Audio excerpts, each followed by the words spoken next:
ভয়াবহ বন্যায় ডুবছে বাংলাদেশ। টানা বৃষ্টি, পাহাড়ি ঢল ও উজান থেকে আসা পানি অন্যতম কারণ হলেও এর পেছনে আছে নদীদস্যু দেশ ভারতের হাত। শুকনো মৌসুমে খরায় পুড়িয়ে ভরা বর্ষায় বাঁধ ছেড়ে দেওয়ার ব্যাপারে দিল্লির রয়েছে জঘন্য ইতিহাস। নিজেদের বাঁচাতে ৩১ বছর পর এবার দেশটি খুলে দিল ত্রিপুরার ডুম্বুর জলাধারের স্ল্যাপগেট। চলমান বন্যাকে বলা হচ্ছে প্রাকৃতিক দুর্যোগ, কিন্তু বাংলাদেশের এমন পরিস্থিতির জন্য অনেকাংশে ভারতই হচ্ছে আসল অপরাধী। পানির রাজনীতিতে বরাবর দিল্লিকে জেতানোর এটাই কি উপযুক্ত প্রতিদান? ঢাকার ঘনিষ্ঠ বন্ধু দাবি করে আসলেও দিল্লির একচোখা আচরণের কারণে রাজনৈতিক ও ভৌগোলিক দিক থেকে হুমকির মুখে আছে বাংলাদেশ। গত ১.৫ দশক ধরে দেশের ভেতরে নৌবন্দর, শর্তহীন করিডোর, রামপালে সুন্দরবন ধ্বংস করা বিদ্যুৎ প্রকল্প, মংলা বন্দর ও সমুদ্রে গ্যাস ব্লক ইজারা সহ অসংখ্য বিষয়ে ভারতকে একচেটিয়া সুবিধা দিয়েছে স্বৈরাচারী হাসিনা সরকার, কিন্তু বিনিময়ে পায়নি প্রায় কিছুই। কোনো সরকারই আদায় করতে পারেনি তিস্তাসহ ৫৪টি অভিন্ন নদীর পানির ন্যায্য হিস্যা। দীর্ঘদিন ধরে ভারতের একতরফা পানি প্রত্যাহার ও গজলডোবা বাঁধের কারণে প্রায় অচল ১৫০০ কোটি টাকা ব্যয়ে নির্মিত তিস্তা ব্যারেজ মরুভূমি হয়ে গেছে বিস্তীর্ণ অঞ্চল। ফারাক্কা বাঁধের কারণে পদ্মার ভাটি এলাকায় নেমে এসেছে চরম বিপর্যয়। মেঘনার উজানে বরাক নদে টিপাইমুখ বাঁধ বাড়াচ্ছে বাংলাদেশের বিপদ। প্রাণঘাতী হুমকি হয়ে দাঁড়াচ্ছে ভারতের আন্তঃনদী সংযোগ প্রকল্প।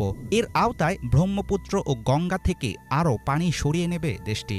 সেই পানি যাবে গুজরাট, হরিয়ানা, রাজস্থান, তামিলনাড়ুর মতো খরাপ্রবণ এলাকায়।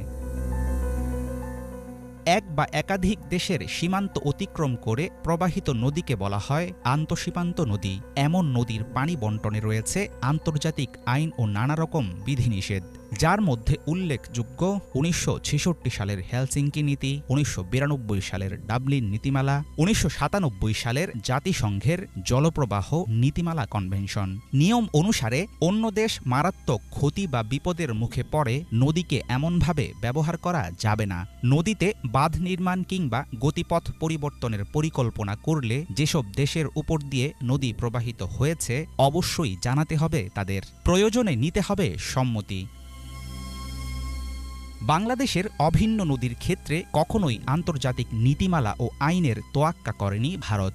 একতরফা পানি প্রত্যাহার, বর্ষায় ঘোষণা ছাড়াই ফ্লাডগেট খুলে দেয়া, আন্তঃসীমান্ত নদীগুলোতে ইচ্ছামতো বাঁধ নির্মাণ সহ তারা চালিয়ে যাচ্ছে খেয়ালখুশির রাজত্ব।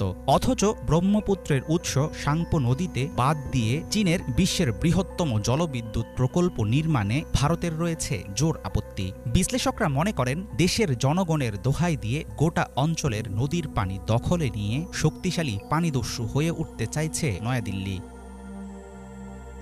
বাংলাদেশের পূর্বাঞ্চলীয় সীমান্ত এলাকায় চলমান বন্যার দায় নিতে রাজি নয় ভারত। ২২ আগস্ট বৃহস্পতিবার এক সংবাদ বিজ্ঞপ্তিতে এমন মন্তব্য করেছে দেশটির পররাষ্ট্র মন্ত্রণালয়। জলবায়ু ও ভৌগোলিক দৃষ্টিকোণ থেকে সঠিক মানলেও এই কথায় কাটবে না বন্যায় ক্ষতিগ্রস্ত প্রায় ২০ লাখ বাংলাদেশি মানুষের দুর্দশা। বিশেষজ্ঞরা মনে করেন অভিন্ন নদীর উপর ভারতের একচেটিয়া দখল ঠেকাতে শীঘ্রই বাংলাদেশকে চাইতে হবে আন্তর্জাতিক মহলের জোর হস্তক্ষেপ। হাফিজুল ইসলাম, বাংলা ভিশন।